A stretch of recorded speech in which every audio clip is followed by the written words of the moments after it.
एक सास अपनी बहू को 1000 बातें सुना लेती है। थोड़ी सी गलती होने पर पूरी दुनिया में शोर मचा देती है। जब उसके ही बेटे की गलती होती है ना, तो खामोश पड़ जाती है, कुछ नहीं कहती।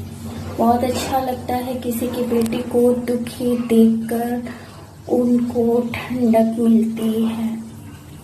वो यही चाहती है, आजकल की सास ये चाहती है कि हमारा बेटा सिर्फ हमारी जो सुने, उस लड़की की नहीं।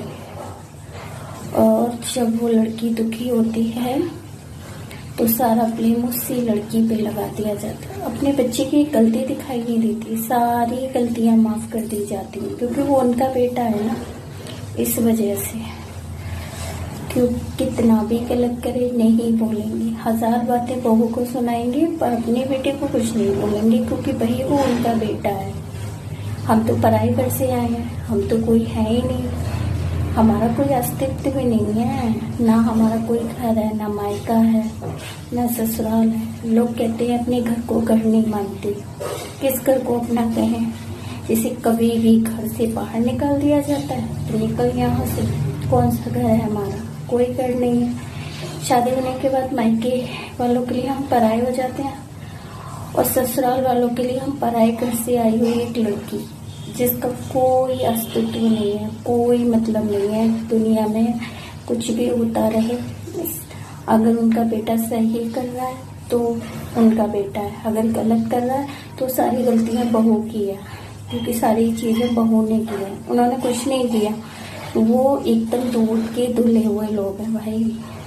ऐसे लोग आपने कहीं देखे हैं?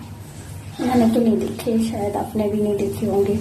मैं उन सास से बात कहना चाहती हूँ, जिस तरह आपको अपनी बेटी प्यारी लगती है ना, वैसे बहू को भी बेटी समझोगे तब बहू आपको माँ समझेगी। हर वक्त उससे यही एहसास दिलाए रहते हो ना कि पराई घर से आई है, इसके घर में ये हुआ है, ये इसने ऐसा ही किया है इसलिए यहाँ पे करी। हमारे घर में ऐसा होता नहीं है। ससुराल में आके देख देख के हम ऐसे हो जाते हैं, हमें ऐसा बना दिया जाता है। हमारे मायके के संस्कार बहुत अच्छे होते हैं, और मेरे खासकर मेरे पापा ने जितने मेरे माँ बाप ने संस्कार दिए ना, बहुत अच्छे दिए, सबसे अच्छे दिए हैं। सबके पेरेंट्स देते हैं, मेरे ही नहीं, सबके पेरेंट्स अच्छे संस्कार देते हैं अपने बच्चों को। पर जो ससुराल में किस किस रोजाना की ये सारी चीज़ें हो रही होती है ना, उसे देख देख कर एक लड़की परेशान हो जाती है, और मैं परेशान हो चुकी हूँ। ठीक है।